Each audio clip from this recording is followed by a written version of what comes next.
Welcome to another episode of the Wednesday Conversation. I'm Pastor Dusty White, and I'm here with Pastor Bob Thune of Coram Church and Pastor Chris Hemmelman of First City Church. On Wednesdays, we sit down to talk about how the gospel of Jesus Christ connects to the questions and issues of everyday life. And today, we're talking about the things that we liked in 2023. Hey, Happy New Year, everyone. You're like, man, it's January. Why are we talking about last year? Well, because we want to. I mean, relax. It's one of those first of the year things, right? I know you all made your New Year's resolutions 2 days ago and you went to the gym this morning, but just relax. We want to talk about stuff we liked from last year. It's okay. You know what is depressing me is that I have not been to the gym in almost 2 months. Wow. Because I tore my calf muscle. And so in 2023. In 2023. That was maybe a low light of 2023. But so yeah, you're wearing a boot. Things you didn't like. Things I didn't like. I'm really sorry for that. Still struggling. Like I can't get on my New Year's resolution to get back in the gym yet. So hopefully soon. But boy, when you do, that one calf is going to be a little weaker than the other. I'm going to tell you what, Chris, since last month I went back to the gym for the first time since I fractured my entire body back in May. Your whole body broke. That's a good summary. And I literally haven't. It was like, man, I have not been able to even do. If you take it, you have a different kind of gratitude when it's like, oh, I can actually lift this thing now, and actually, just the capacity to lift something is actually a real grace. Let alone whether it's a lot of weight I'm lifting or a little. It's just like, man, I can lift a thing.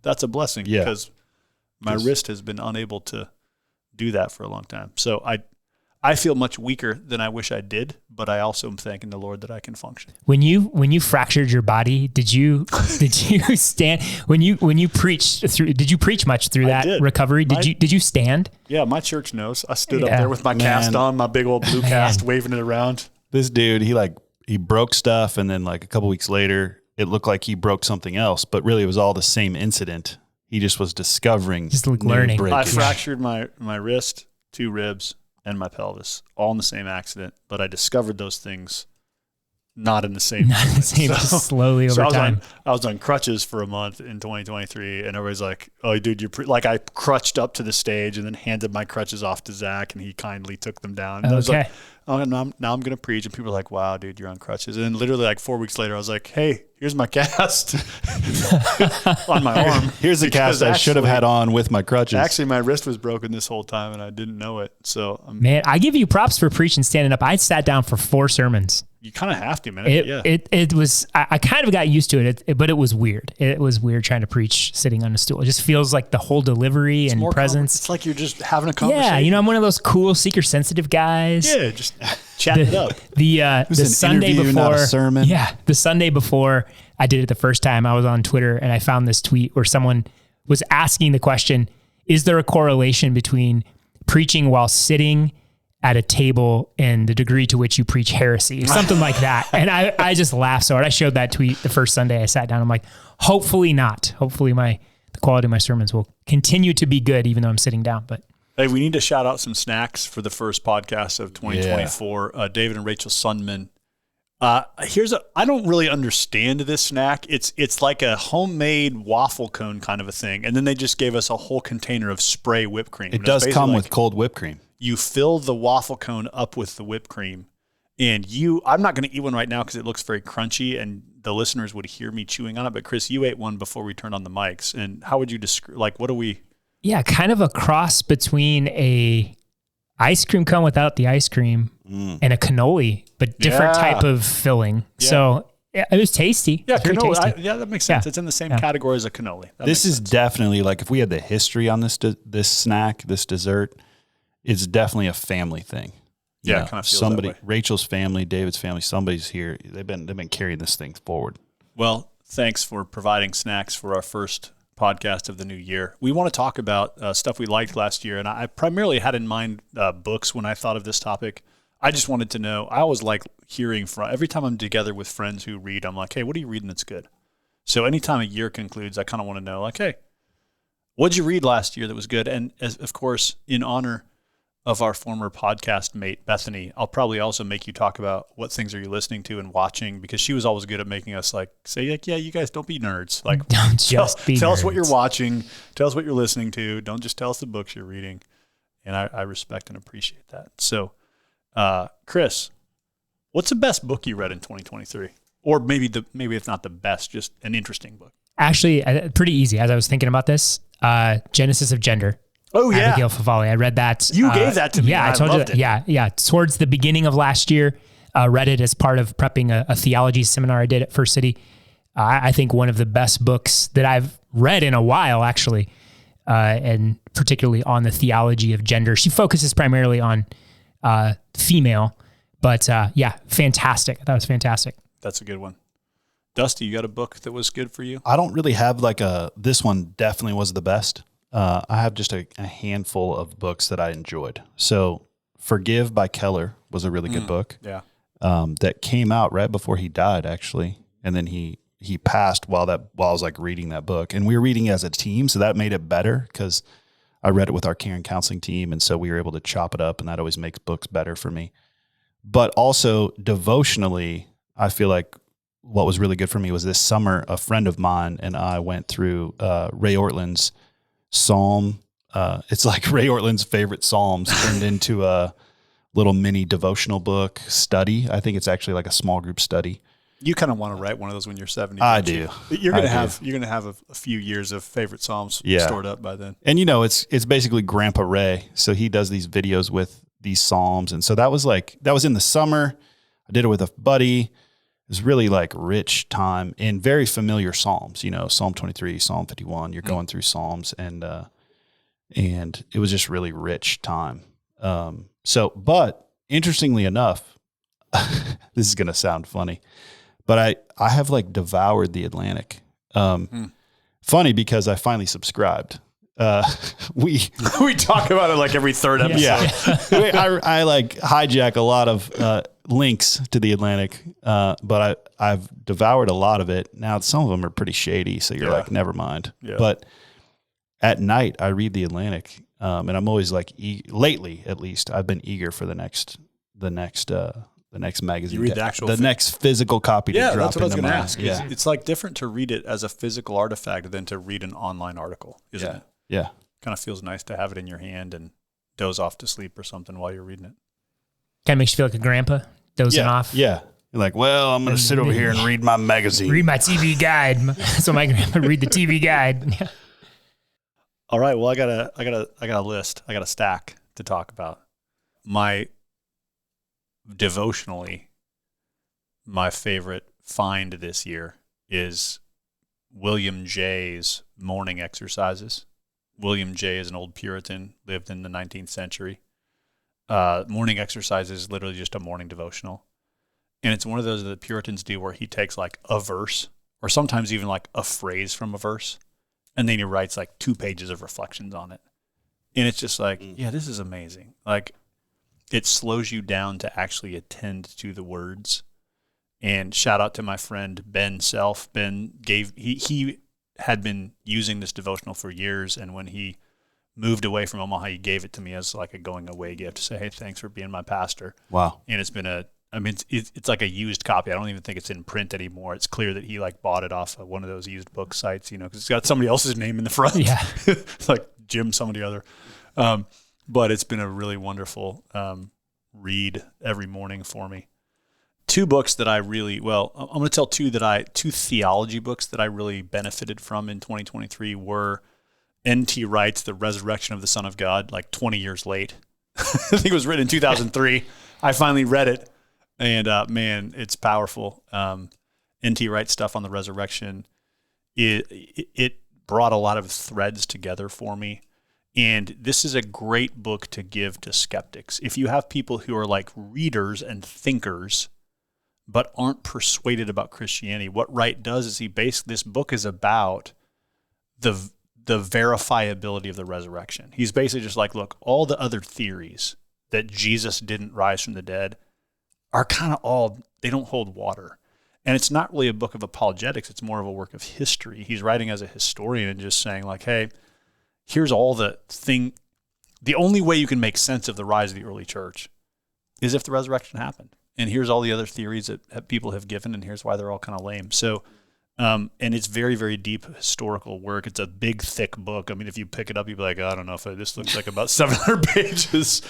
But that was a fantastic read. And then The Logic of the Body, which is Matt Lepine's book on theological psychology. It's kind of a dense read. I don't recommend it for like bedtime reading. Just got the one in the mail. But yeah, it's he's doing some really important work there. I think it's more of a pastor/scholar read. It's probably not I wouldn't recommend it to everyone.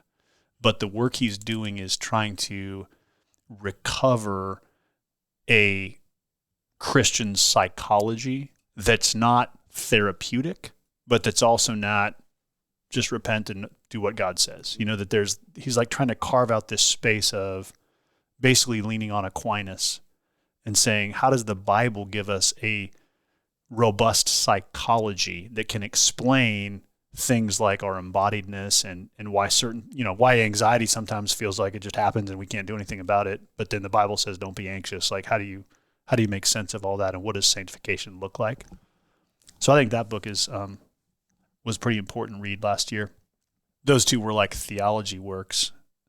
My favorite book of last year was Andrew Wilson's Remaking the World, which is a book about the year 1776. Have I talked about that on this podcast? I've heard of the book, but I don't know if I've talked about it. You talked about anticipating the book. Yeah, I've talked about it with like a bunch of my friends lately. I'm like, this book is so good. It's well written. It's engaging. It's full of stories. Like if you're like I don't like to read books about history, you will love this book because he tells story. It's like a story. It's a book of 8 or 9 things that happened in 1776, and he's like, chapter 1, let me tell you this story about a thing that happened. And of course, his thesis is that basically what we call the post-Christian world began in 1776. That there was 9 things that happened in that year that launched us into where we are now. And it's such a well-written book. Andrew and I are friends, and so I was sending him direct messages every time. I would snap quotes from the book and be like, "This is amazing," And I think he's like, "Cool, I'm glad you like my book." You're like, you're like a fanboy over there, like. So it's not just a British guy complaining that they lost. No, they lost the war. Amazing. He is a British guy, and I tease him about that a lot. But it's a really, really well written, profound book, and he's a very intelligent person and a very good writer. I want to say something right now that'll probably get me in trouble, but there are a lot of good Christians who aren't good writers. Yeah. That's fair. Give me a Joe Biden. That's what I want to say when I read some books. I want to be like, Joe Biden.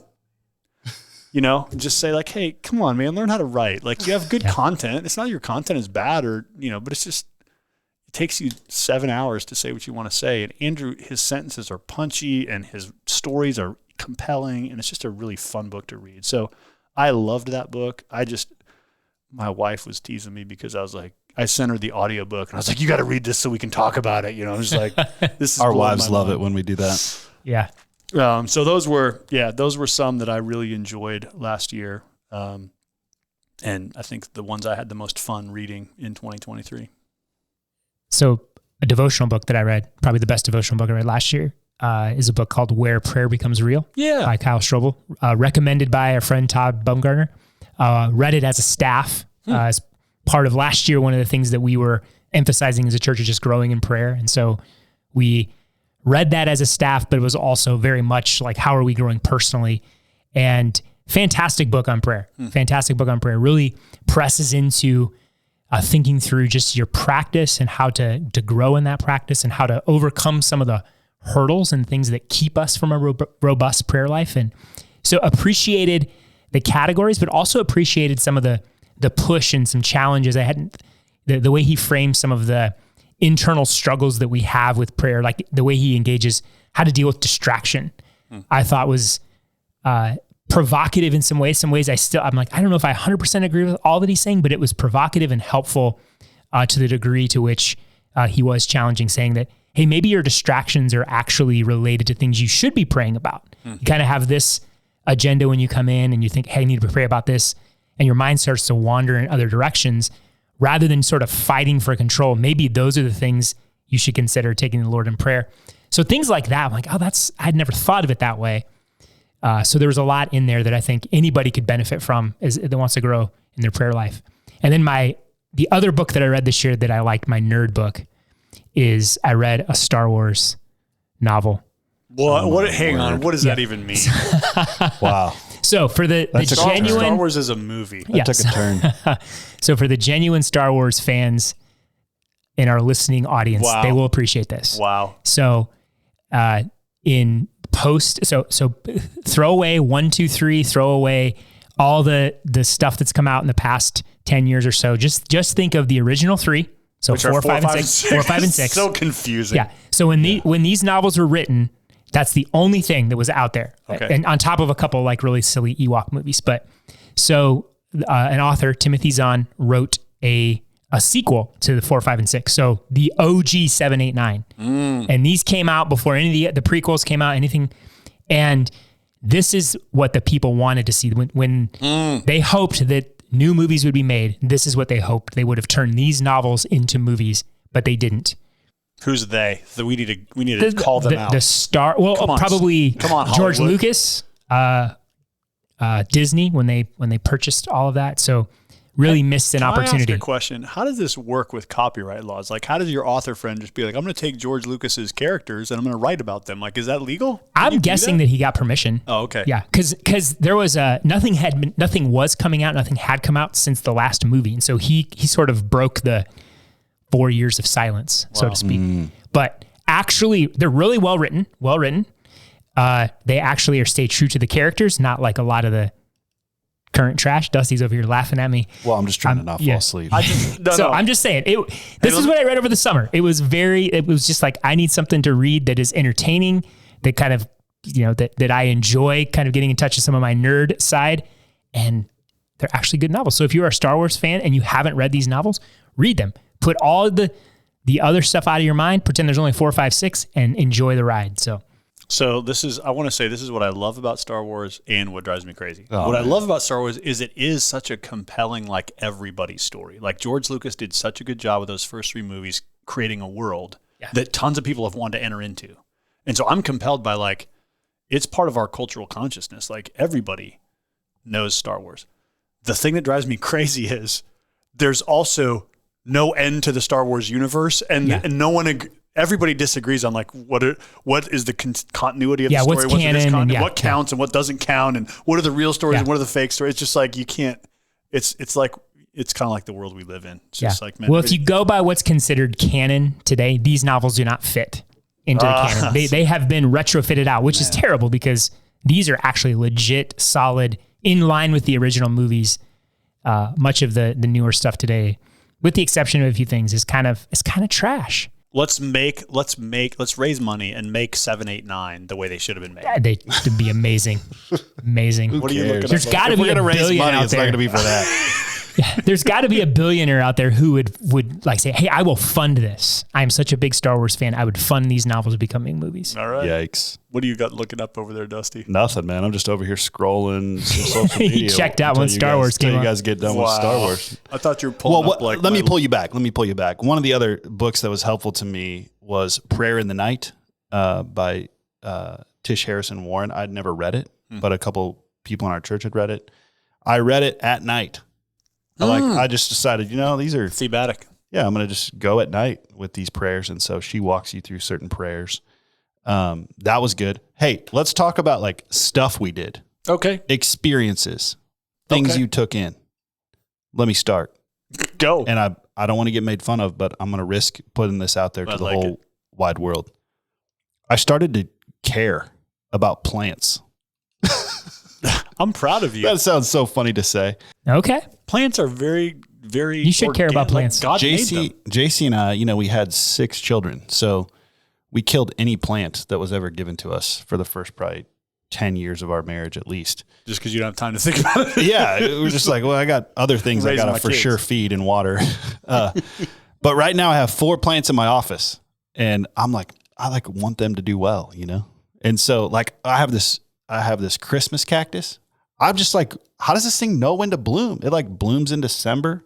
It's weird. I'm like, I love that this plant knows what time of year it is. It's crazy. So you got into plants in 2020. I got a little bit into plants. The other thing I did was I painted my house. Yeah. You sent me some photos of your house painting. It was a project. Man, it was crazy, but it was fun. We conquered that. My wife and I did this retreat just outside of Nashville with some people talking about the soul. That was good. summer was good. Went to Okoboji, taught at a conference there on parenting in a post-Christian culture. But really, we just like had fun as a family. So how about you guys? This summer was the first time we didn't go anywhere for vacation, and it wasn't great. There was things about it that were fine, but we realized, it's good for us to at least get away for maybe a week or something, just to kind of get out of our normal bubble. But we did overall travel to a country we'd never been to. So went to Mexico in October for the first time, and then to 2 states that I had not been to. So got to check off Oregon and Washington State. So we were there in November. So got to see some new sites and travel. Both trips were very enjoyable. The PNW, as they call it, the Pacific Northwest. The Pacific Northwest, beautiful up there. I mean, the colors are just so vivid. Yeah. We intended to paint our house in the fall, but what started as a painting project turned into a whole scale reside. Yikes. So our house project was very intense and crazy. I probably should have resided. Just paint it over. It's fine. You'll be good for another couple of years. 2023 is 2 memories for me, really. One is I crashed my bike, as we talked about already. Man. And broke lots of things. And so most of 2023 was rehab, recovery, limitation, pain, suffering, hardship. And it was good. It's like you learn things from those things. I would not have scripted the year that way.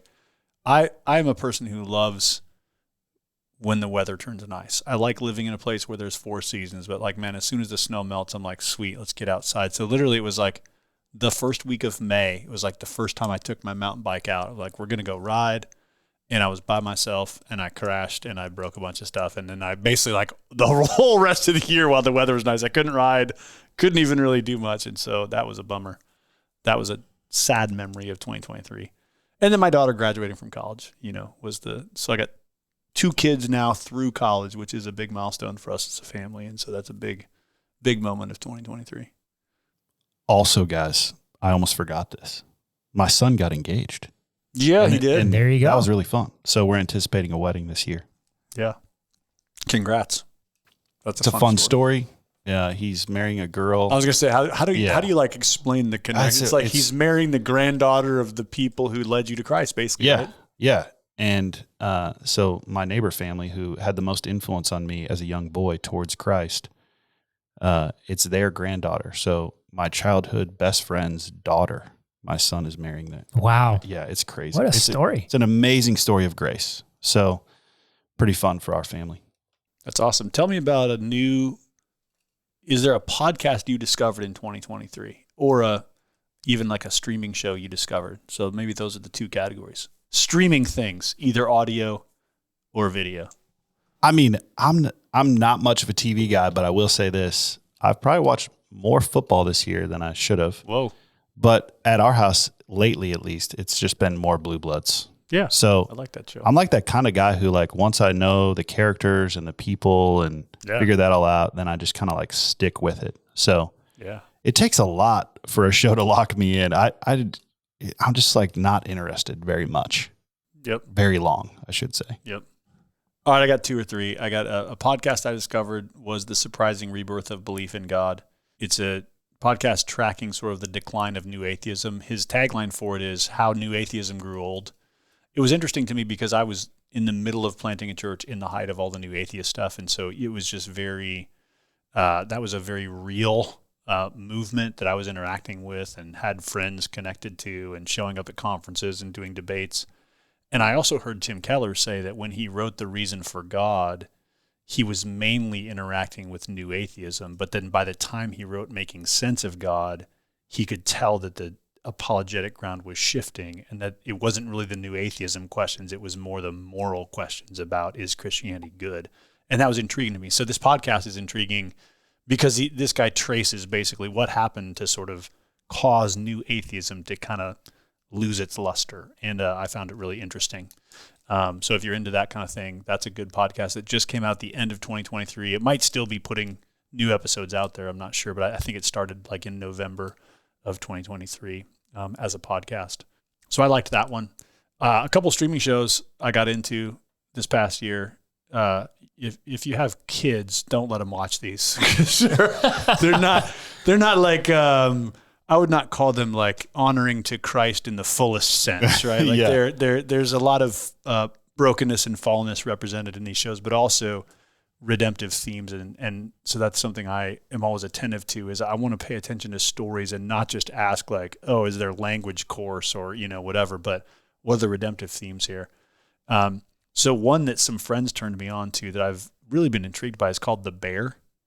It's on Hulu. Is that about is he a chef? Yeah, it's a chef that takes over. It's like a combination of a cooking show and a mob show. Okay. And it's like, it's intense.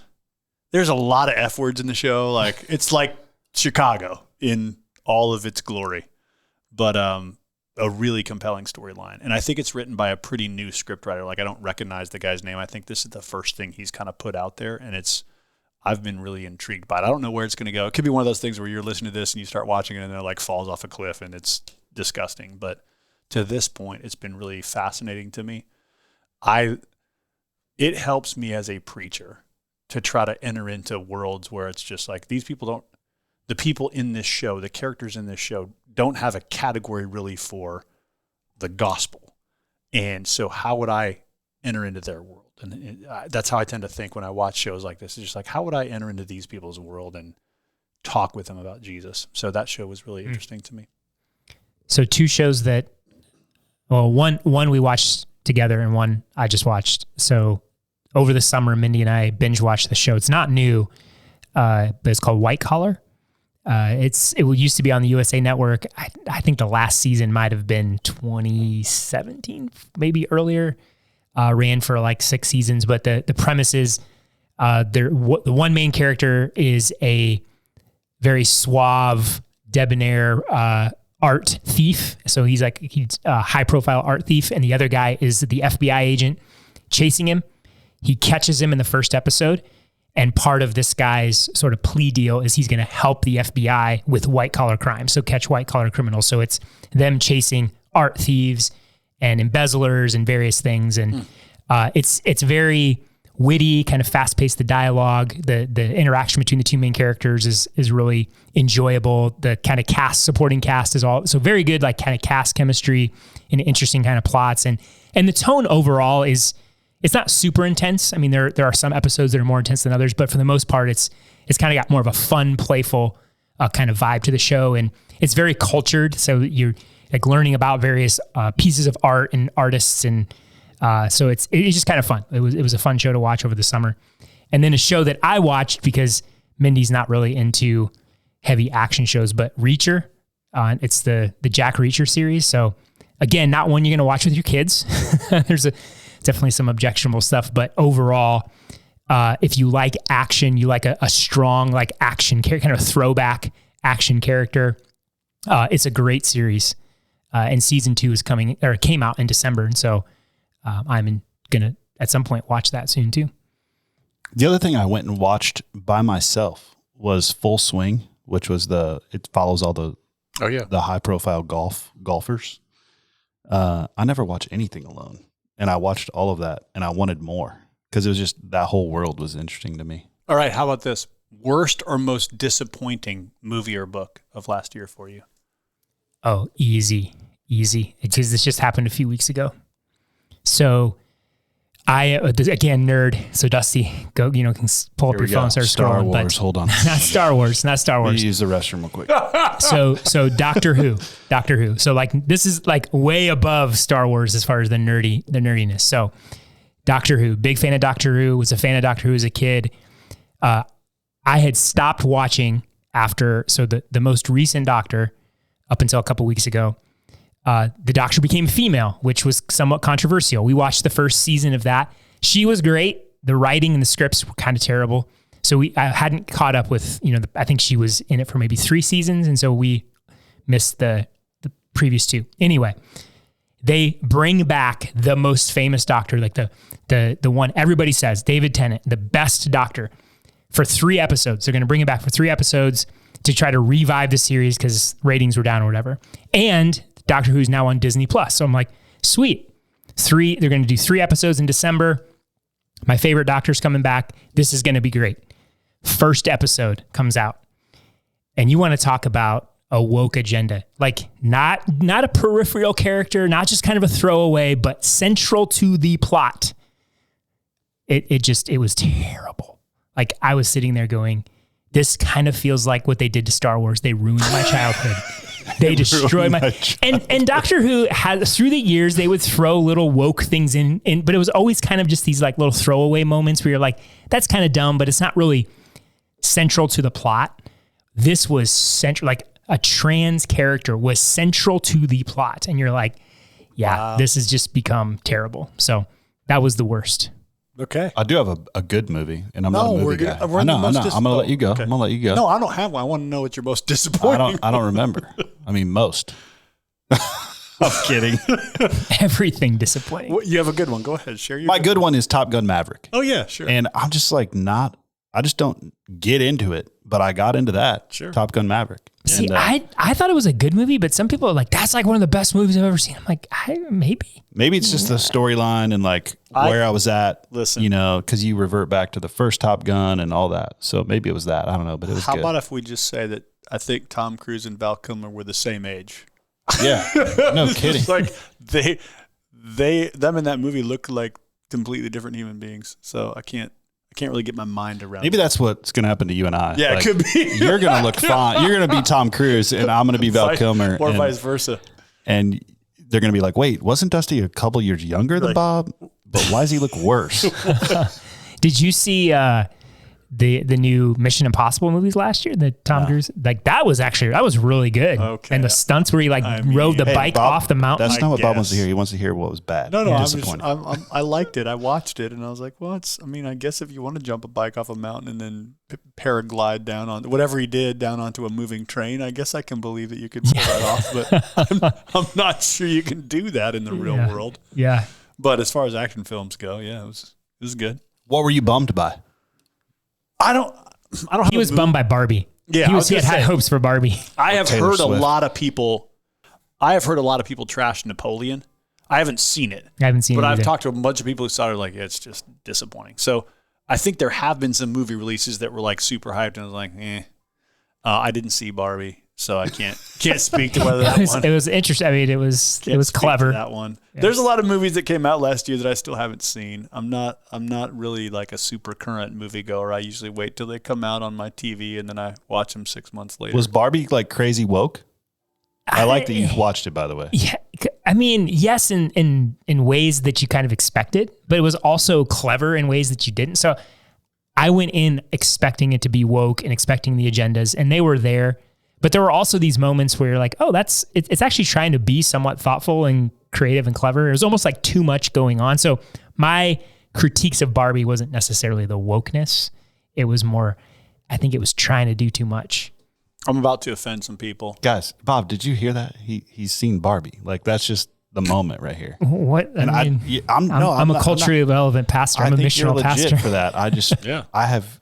Yeah, there was a lot of takes on. You're better than me. Listen, there was a lot of takes on Barbie. I feel like every Christian website had a take on Barbie, and I was like, "Really? Is this what we do now?" Yeah, I know. I was the first person to press with a take on Barbie. Yeah, I wasn't interested in doing all the takes. It was more just like, I'm glad. Let's see what this. I appreciate that you weren't, because when the Gospel Coalition posted like a take on Barbie 2 days after it came out, I was like, this is not what It's not the thing I want to read. Yeah, as a council member. Yeah, it's not. Not the content I really love. I didn't see Oppenheimer because I heard there was some the gratuitous sex scene. Unnecessary, which is really weird for Christopher Nolan to do that. But it's like, you know what? I just nah. Yeah, so. I haven't seen it either. I was gonna say I'm gonna offend people because there's this weird unspoken expectation in our world that like you're not supposed to criticize things in Christianity, especially among people that you like. But I feel like, I try to just be honest about how I perceive something. The book that came out in 2023 by Samuel James, Digital Liturgies. I did not read that. He is an amazing writer, and I love his Substack. The book was underwhelming to me. I just feel like this guy is a really thoughtful and engaging writer, and I was looking forward to the book because I thought, man, his content is so strong. And I feel like the book was like, it was okay. So, I just feel like in my world, it's like you're supposed to say like, this book was great, and I don't like to say that if I don't think it. So I'm saying that book was a little underwhelming to me. Can I say another book that I found as long as it's not one of mine? No, say it. I've always loved your book.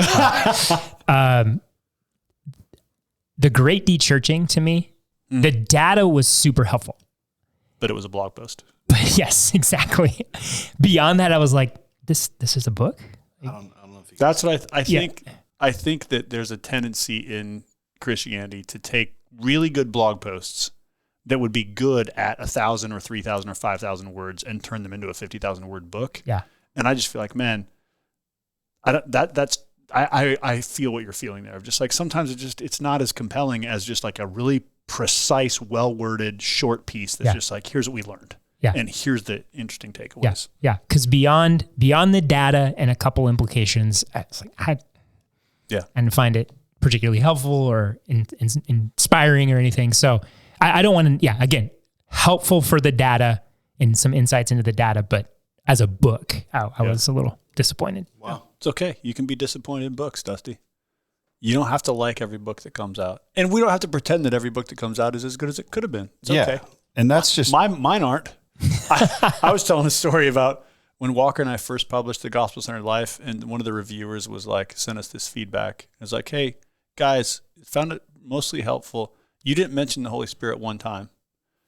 And Walker and I were like, no, that's not true. We totally did. And so we literally like did a word of Control F in the manuscript for, Holy Spirit. Zero. Like, wow. Well, can you get a little Trinitarian? Seriously, it's like, I thought we were Trinitarian. So I was like, well, that sucks when somebody like knocks your book and you're like, oh, actually, you're exactly right. We totally failed. So, it's okay. Like critique makes things better. It's okay. I mean, most books, the first few chapters are just legit. Yes. And then very rarely can a book hold my attention all the way to the end, like sometimes. Yeah. A couple times a year, but not every book. And this is why people need to have permission to not finish books. Amen, brother. Read the chapters that are beneficial, and what's not beneficial, it's okay. Like the most exciting thing I've heard in this conversation is you saying you're reading the paper copy of The Atlantic. Yeah, I like, in a very digital world where everybody's always reading off a screen, I love when I hear people like, man, I'm reading a hard copy. Yeah. Because it just feels to me like, man, I want that. I think that's a better life. I just feel like reading on a digital device is always so distracting to me because a text is going to pop up or I'm going to click a link and go, it's just like you got 1,000 ways to get your mind distracted. And when I'm looking at a magazine, that can't happen. So I'm encouraged by that, Dusty. You know what it made me think of? Then my kids read some of them too. Yeah. So I take our hard copies of The Atlantic from the office and bring them home. I got, kind of backlog and I'll catch up on them. So, and I do, I enjoy just like sitting on the couch, laying on the couch. But when I was doing it over the summer, it reminded me of, as a kid growing up, subscribed to Sports Illustrated. So I was always excited to get that Sports Illustrated. And I remembered how pretty much every issue had had like those little samples of men's cologne that would be in magazines. Yes. And it always had this distinct smell. And that is like, that smell was like the sense of memory through smell was like so strong just sitting there. It just like provoked that. And I'm like, man, that's like a formative part of my childhood, reading Sports Illustrated. I maybe once or twice I, rubbed it on my shirt or whatever, but it was more just like, a little bit smell, a little bit of cool water rubbed cool on water, there. yeah. But it was just that. The smell of reading a magazine. That's interesting because now that you've said that, my kids will ask like, "Hey, Dad, what are you reading over there?" Or "What's that article about?" Or they don't do that if you're reading on like an iPad. Yeah, it's just very private. Yeah, I better not ask. Yeah. Or Dad's probably doing work over there. Yeah, he's probably texting somebody in the church, helping him out.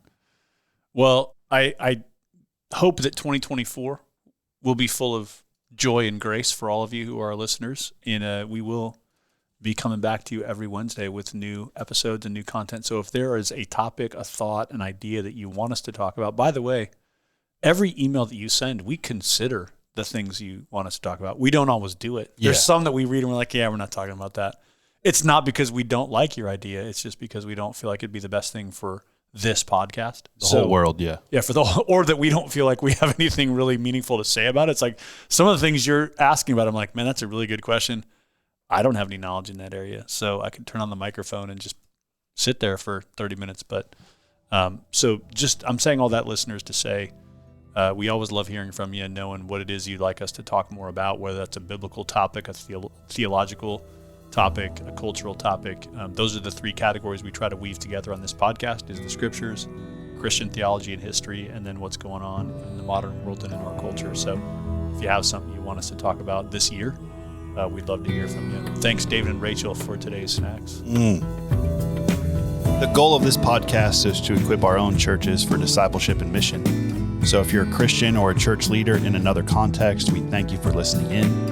And we pray that this conversation might be helpful to you as you minister in your context. Like Bob said, we always love to hear from listeners. So if you have thoughts, questions, or future podcast topics, send an email to podcast@cdomaha.com. Thanks for listening. We'll see you next time for another episode of the Wednesday Conversation.